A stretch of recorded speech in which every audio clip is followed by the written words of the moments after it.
This is Total Disruption Boardroom Battleground, where bold entrepreneurs step up and they put their businesses to the test. Over the next 12 weeks, we'll push our contestants beyond their limits in branding, marketing, leadership, strategy, scalability, and profitability.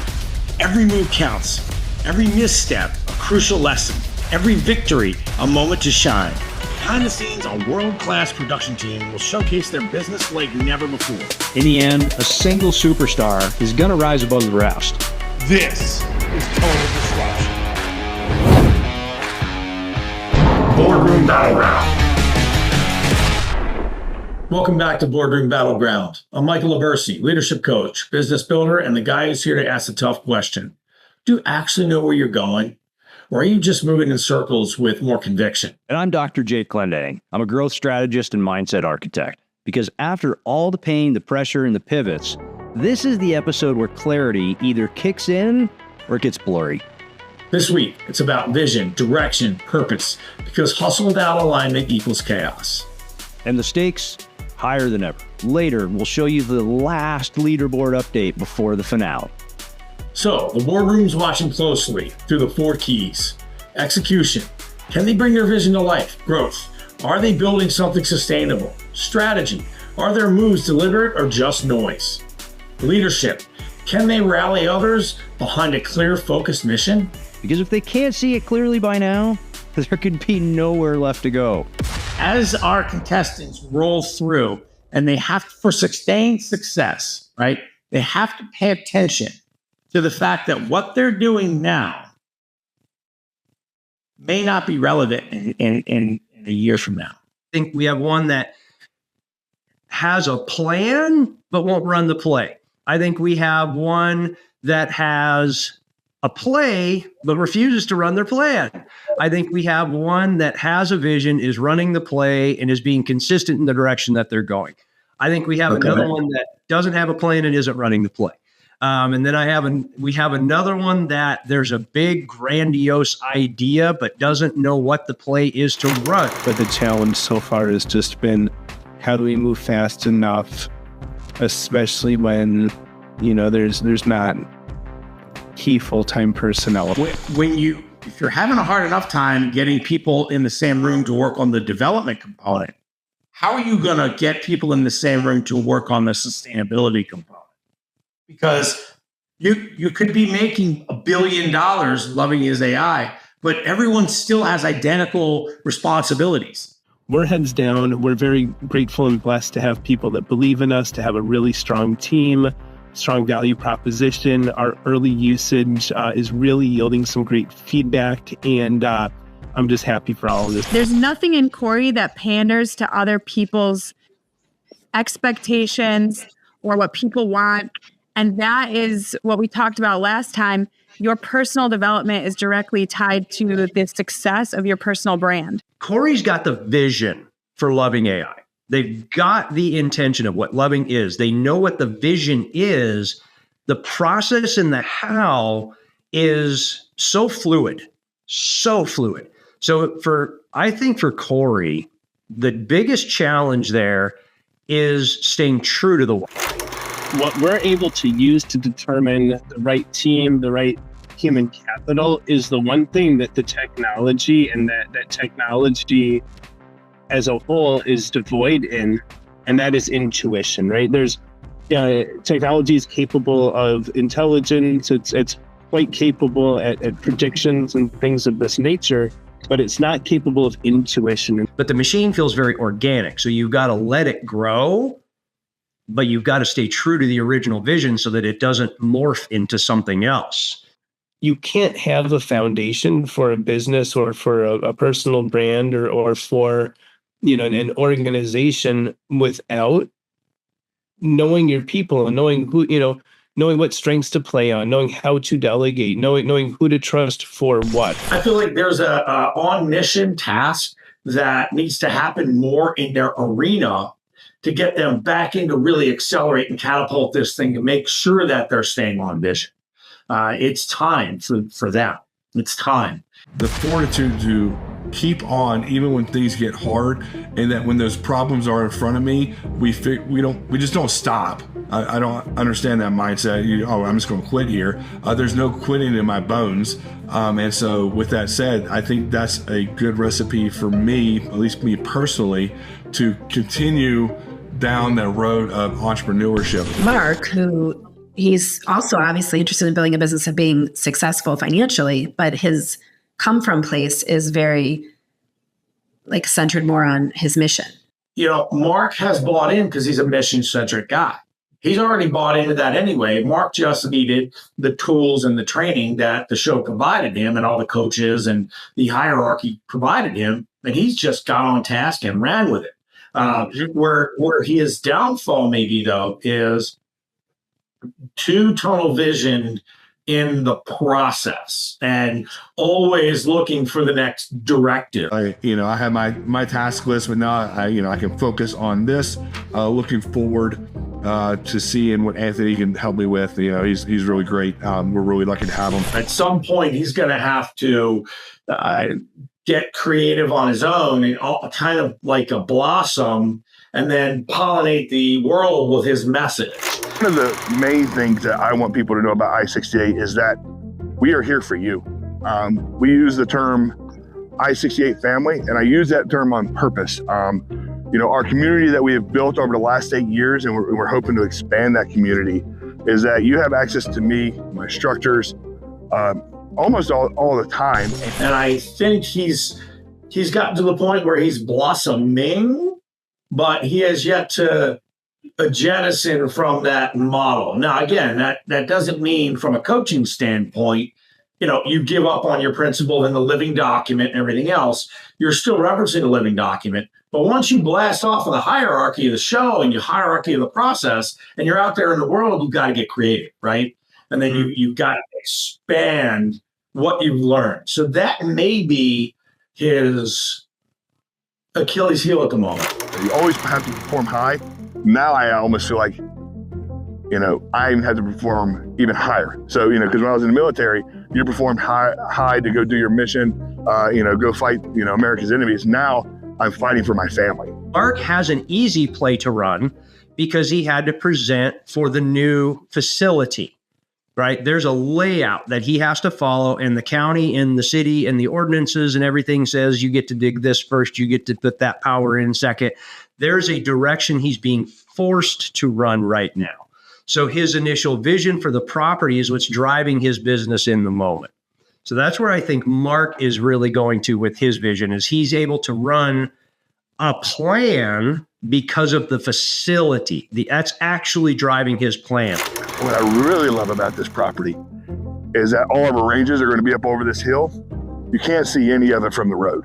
Mark specifically has been one where I'm really kind of nudging him to get real clear, like what Jen was saying, a wow factor on the engagement piece. We've educated Mark on the fact that he should be going out speaking. Jen Loving has definitely done this. Speaking, talking about all these topics that have to go with self-improvement, discipline, refinement, confidence, getting his brand out there, and then acquiring people to either utilize his services online or utilize his I-68 consulting services at their training facility. We are educating Mark on how to diversify before he even starts, because that's the ticket. When you have as much real world experience as Mark, that diversification is paramount. Try to connect with my audience by relating to where they are right now. A lot of people are, especially in the investment space, there's a lot of dreamers out there. I know when I was getting started, I dreamt of doing this many flips, but I didn't really know the path that I was going to take to get there. So I try to connect with my audience by understanding that not everybody is as far advanced in the process as I am or my team is in this space. So I connect with them by explaining, like, this is where you are, but this is where you're trying to get. And by creating that big picture vision, I think it becomes easier for people to build out a roadmap as to what steps they need to take specifically to find, figure, fund, fix, and flip a deal. But by giving them action items, I think I connect with the audience by finding out where they are and getting them to the next level in their journey. For Donnie defining his vision, there's where he needs to go. He needs to figure out what is the next evolution of the acquisition of properties that are in foreclosure, the renovating, rehabbing, fixing, bringing them up to make them pretty, and then exiting them out the door. What is the next step of customer for that particular environment? Maybe he turns it into a developer.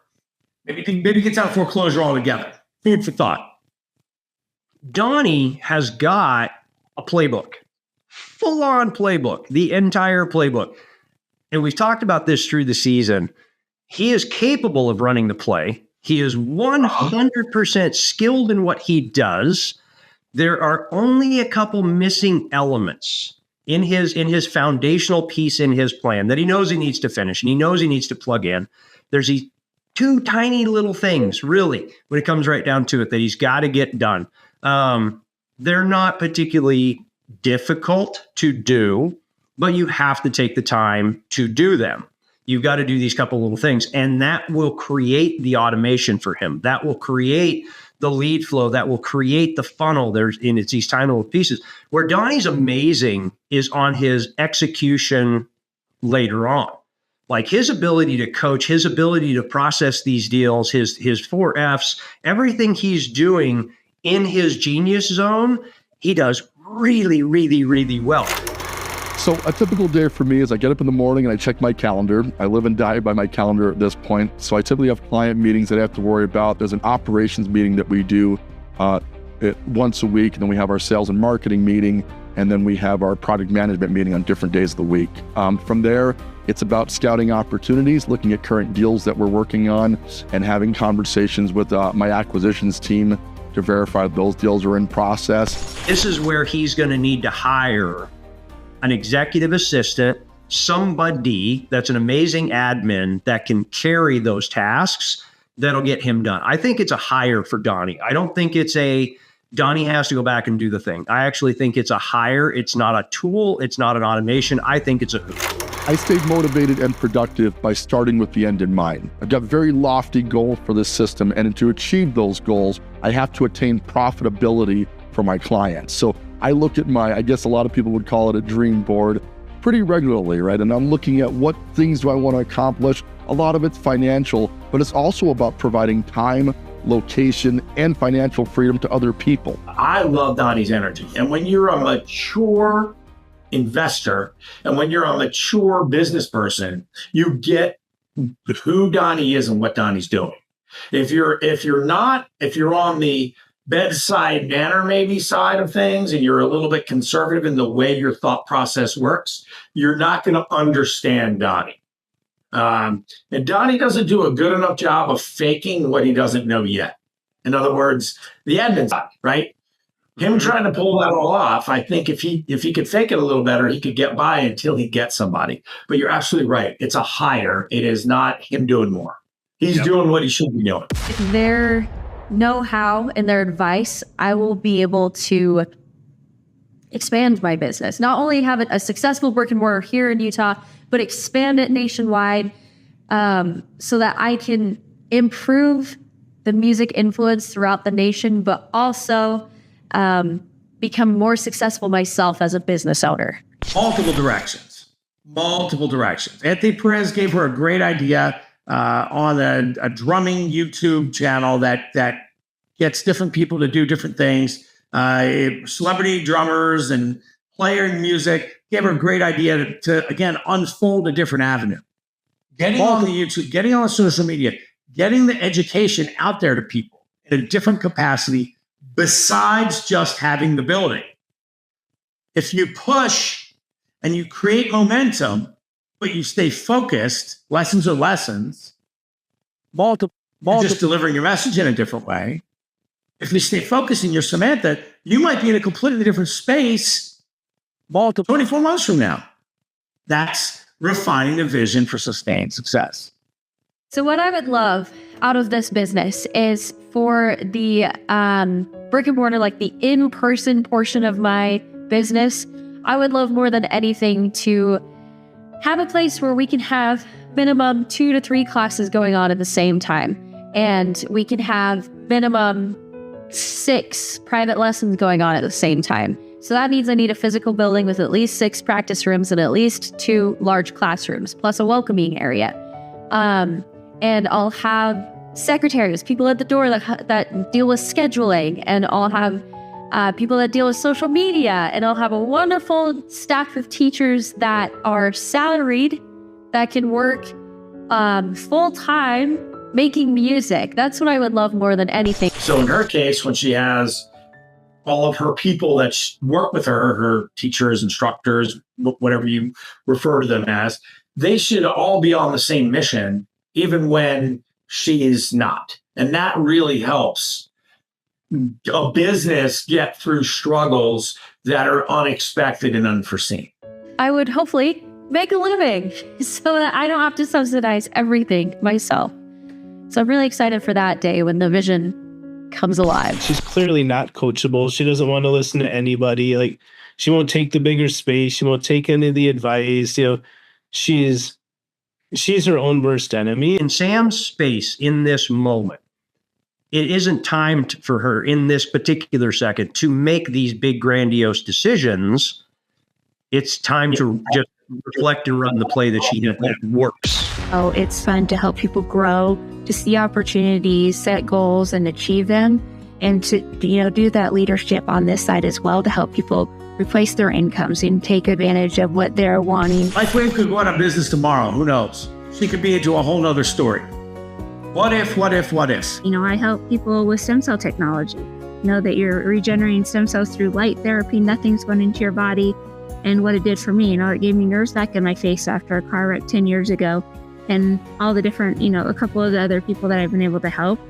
And I realized that I just wasn't asking for that commitment. I don't really feel that she came in with a vision relative to her LifeWave business.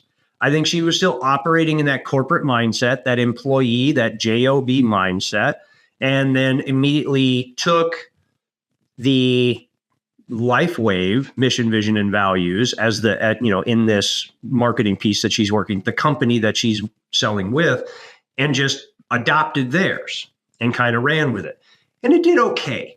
And I think mid-season, what we saw is through all of the different coaches and really convincing her to run her own brand, her personal brand of, I don't do business with the company. I do business with Emily. I don't do business with the company. I do business with Emily. I'll say that a bunch of times because it's Emily. So I think now that she's got the vision and it's okay for her to say, yeah, it's okay to put myself out there. We patched him, of course, and he is almost better, ready to go back, and it's only been 6 weeks. So, when you get these bad, that's really what's converted our vet is into trying him for himself, is because the horses don't lie. Like, you can believe in a placebo effect, and it's all your brain, and there is no doubt powers of the subconscious mind of being able to heal the body like that, but not for these guys. She can take the world over with the patches if she starts selling them into horses, dogs, and cats, and she's got some of those ins. And if so, that the company did $1 billion in revenue, trailing 12. She can do $500 million in revenue. Like, she could be a third of their entire revenue. Emily's on a hockey stick trajectory, right? And it's the gradual growth to where all of a sudden it goes way, way up. We're not seeing explosive growth out of the box with her, but what we are seeing is a hockey stick to where she's building this community, building this connection, building these relationships, creating the sales, and it is growing into what she intends it to be. So that's my perspective on where Emily's at. Her business model is a bit different and makes that, doable, but it's also a bit harder. Like when you're marketing for a network marketing company and you're representing your product, ideally you really need to build a brand around yourself. And I'm not sure that she has stepped into that idea yet. I think where Emily struggled was owning her own framework, owning her own self. You want to call it brand, you want to call it Emily versus LifeWave, whatever acronyms or whatever words you want to use.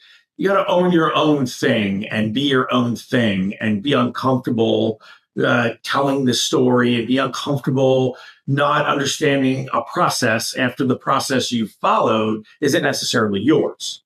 And that's the growth moment that we witnessed through the show. That is the 100% growth moment we witnessed.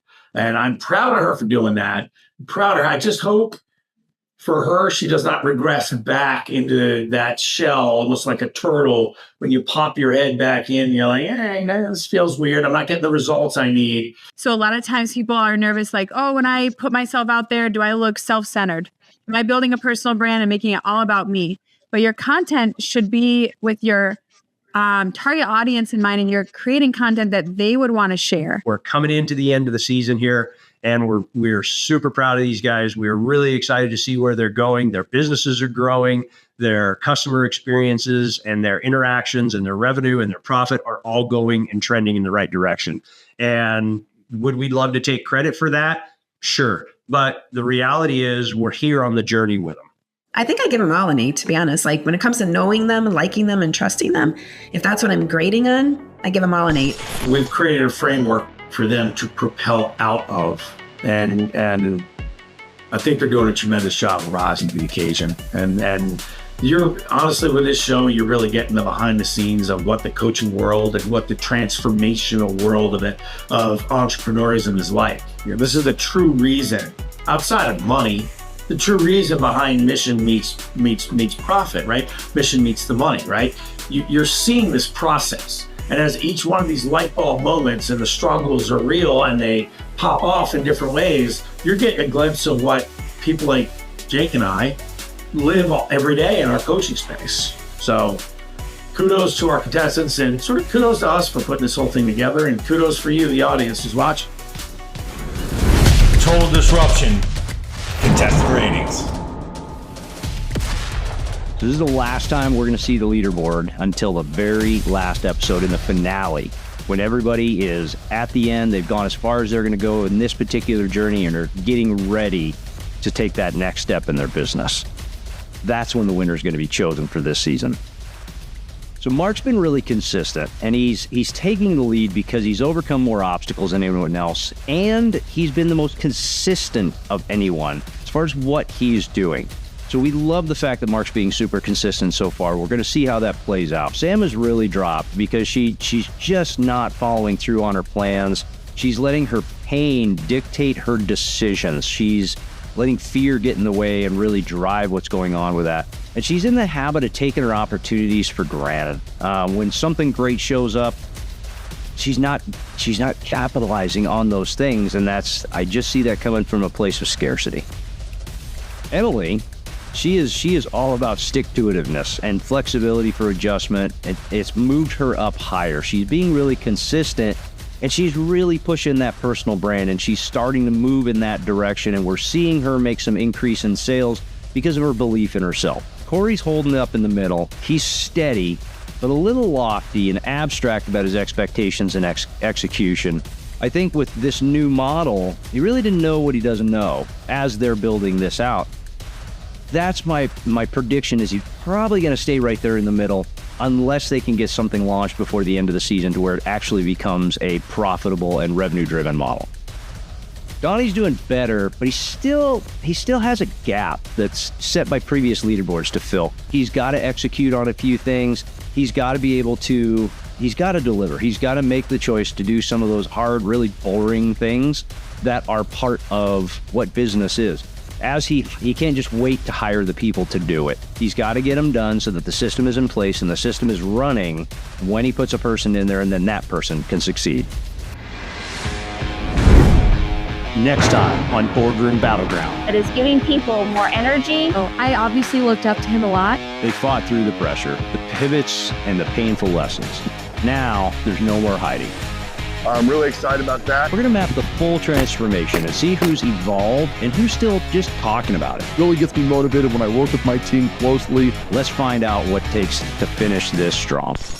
Today was about cutting through the noise and committing to something clear. We saw who had the courage to get honest about their direction and who's still hiding behind their hustle. Right now, Mark sits at the top, overcoming more obstacles than anyone and showing what follow-through really looks like. Sam, on the other hand, Sam's taking a hit.